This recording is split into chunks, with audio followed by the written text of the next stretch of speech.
Bruh, today we are going to talk about tires while I mount this awesome tire on my motorcycle, and you are going to watch because I have some tools and tips to share to keep you from grunting, sweating, and swearing so much when you change or repair your tire.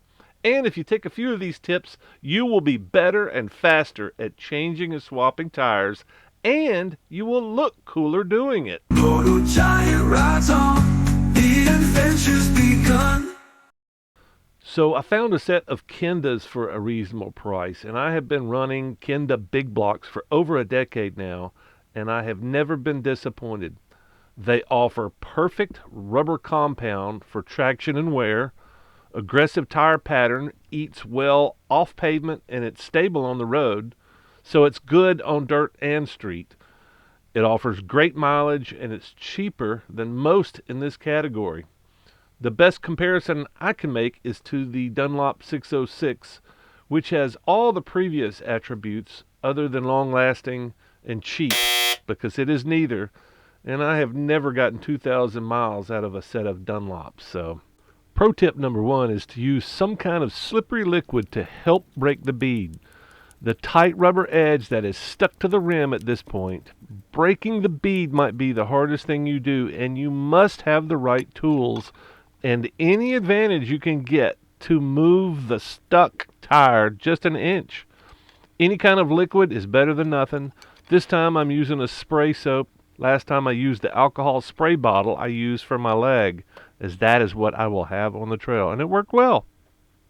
Number two, you gotta have a bead breaking tool. You cannot move a rubber tire off of a bead without one. It is a must. Here I am using the Motion Pro bead breaker and spoon combo. It's long and bulky, but by damn, it works, and you will need something on the trail if you have to patch a tube or change a tire.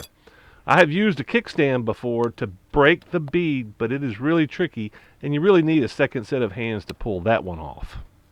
And here you can see I've pulled in a third spoon. I'm probably going to have to get a smaller spoon to carry with me on the trail.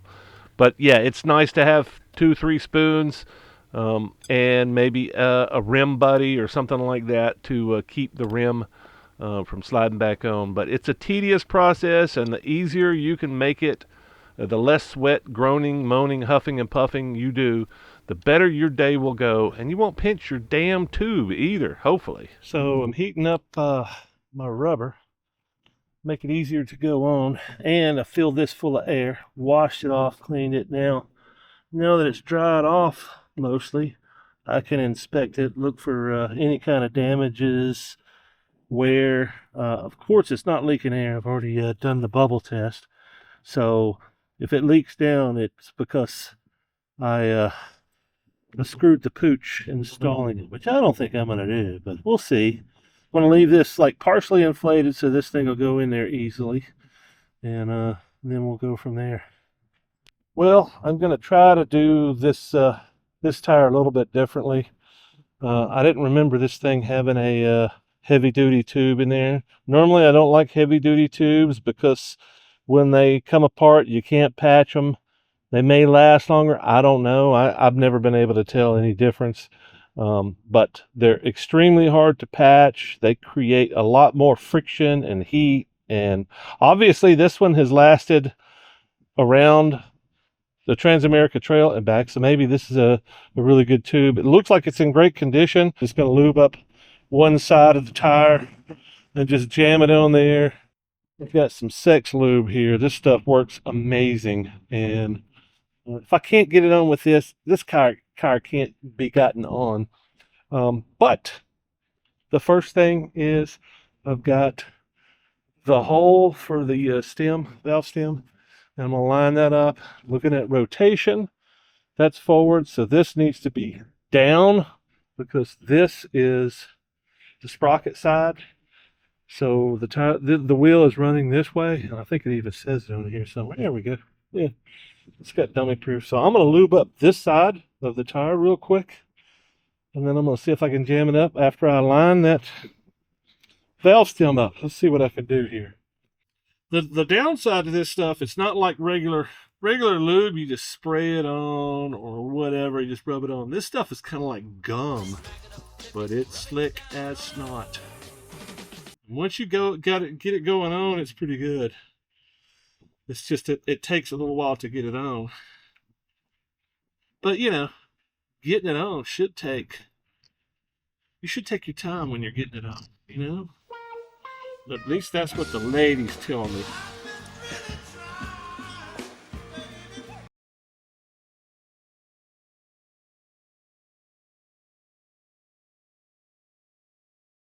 Work your magic slow, baby. And I'm always like, yeah, baby, whatever.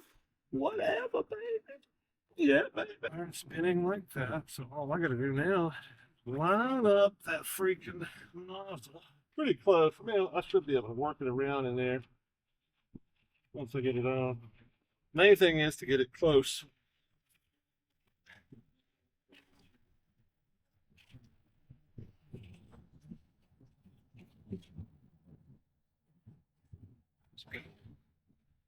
Got 3/4 of it on. Ah, look at that. Now, this is pretty much exactly where I'm at when I put the first side of the tire on. I just put it on and then I feed the tube in there. Now, the tube's already in there, so I don't have to do all that. But usually put air in the tube because otherwise it just kind of sits and floats around, and apparently it's easier to pinch.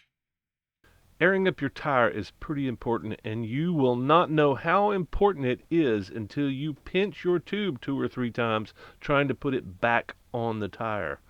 So I'm not talking about putting a lot of pressure in there. I'm just talking about putting enough pressure in there to keep the form of the tube relatively inflated. You want to keep the tube out of the way of the spoons. And the only way I know to keep your tube from twisting inside the tire while you're putting it back in, the only way I know how to do that is to partially inflate it. I'm talking not even a pound probably, but just to keep the form, so you don't want wrinkles, you don't want it slipping down into the crevices and getting a spoon on it. You want it to be able to be pushed out of the way when you spoon your tire on. That's probably the most important thing you're going to do. And if you don't start doing it, you're going to pinch your tire. It's going to happen, and the most frustrating thing you can do is try to put your tire on, you spoon your tire on, then you air it up completely, put pressure in it, and you find out it's leaking. Or worst case scenario, it's a small pinch, and you don't know it's leaking bad till you get down the road a few miles, and then you have to take the whole damn tire off again, go through the whole process. It's very frustrating. And the only way that I've ever been successful not pinching a tire is by partially inflating the tube. It's a huge tip. I'm not really sure if this is still a thing, but back in the day I used to ride with some cats that used to put this crap inside their tube to keep them from getting flats and repairing them on the trail, which in essence is a good idea, but let me tell you, brother, it don't work. You're going to die, and if you don't die and you decide to do it the right way, there is no way you're going to be able to patch that tube because that fluid is still in the tube and you can't get a patch to stick. It will not happen. You're going to be walking out of the woods or out of the desert, so just don't use it. The last tip is you got to air your tire up, so carry some kind of an air source with you, a compressor, something, a manual pump, something that you can use to air your tire, your tube back up, because you're not going to do it with your mouth. I once carried those little CO2 canisters that you could put on, but those are one-shot deals, and I think when I was carrying them, I was not great at not pinching my tires, so I thought I didn't want to have a one-shot deal, so I gave up on those pretty quickly. But those are the tips I got for you, and maybe it'll help you on the road. Maybe it'll help you on your adventure, but like I said, practice before you leave, get good at it, or get at least some experience before you find out you don't have the tools or the know-how or the things that you need to have out there to save your butt and get you back to civilization. Good luck. With every mile, I'm chasing the sun. Moto giant rides on, adventure's begun.